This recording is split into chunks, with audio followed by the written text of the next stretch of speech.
station, this is Houston. Are you ready for the event?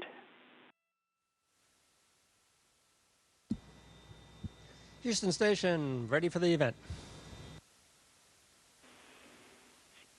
Hello. Uh-oh, where did you go? There we go. I gotcha. I'm right here. Hi, this is so cool. I think so too.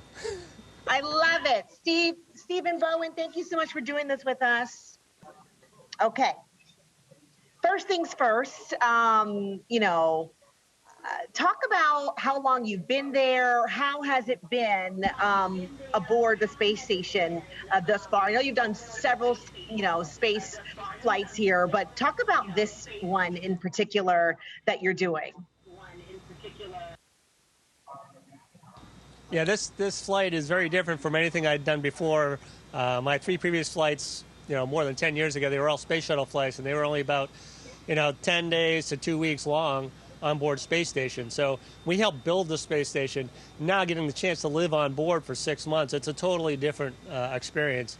You take about 6 weeks to get adapted to living here, and you kind of get used to it, and you get more efficient, and you get to your transitions as you move around the space station get a lot better. It's a totally different experience, and it's been incredible. We got up here in March after a successful launch on Falcon 9, and our Dragon vehicle got us docked, and we'll be here till probably the end of next month or so. Amazing. Okay, you talked about transitions. What's been the biggest transition you've had to adapt to being there so long?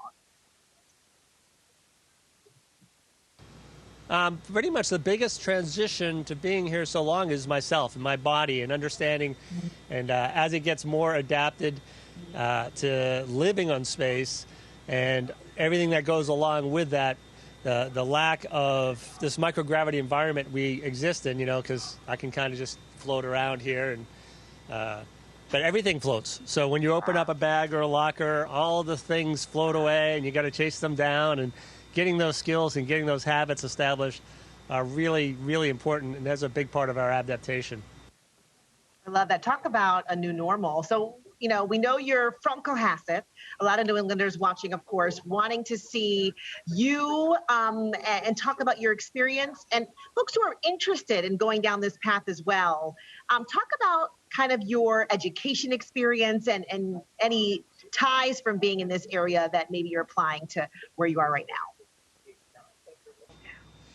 Yeah, and I really think it was a product of the time and the location. Just New England, Cohasset. I went to public schools, but the time period I was growing up, NASA was in a very dynamic process. We had Apollo, we had Skylab. By the time I was in high school, about 10th grade, we started flying the space shuttle. So that experience and seeing that, I think, really it probably helped me become an engineer more than anything else. It really allowed me to focus and think, this is really amazing stuff, and I can probably, be a part of it if I work really hard. And so I graduated from Cohasset, went to the Naval Academy, and from there I chose the submarine force. After that, I did end up coming back to MIT, which was really kind of nice to come back home and go to graduate school. And I applied to become an astronaut. I got incredibly fortunate to become an astronaut, and I really think that's sort of a roll of the dice. They had about 18,000 people applied. We ended up picking, 8,000 my year, and we picked 17. And I think the last time they had like 18,000, and they picked 8 or something ridiculous like that. It's incredibly, incredibly fortunate to be here. Wow. Amazing.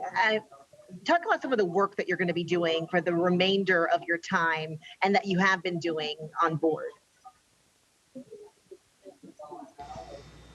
Well, what I don't think people realize is that this is a national laboratory. If you look around, on the walls, and every one of these bays, there's another experiment essentially, or a systems rack that actually keeps the space station operating.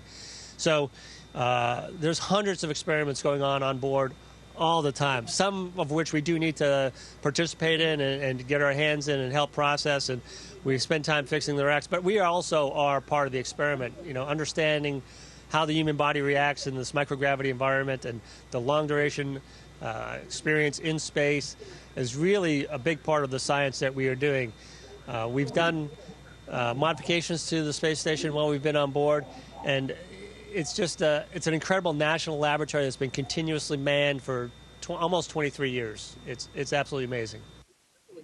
Well, it's amazing talking to you and learning about the work that you're doing. Is there anything that you can share with us that maybe, giving us a window into your world there on the ISS, what are some things that might surprise people on board there and that you're discovering just being there for so long?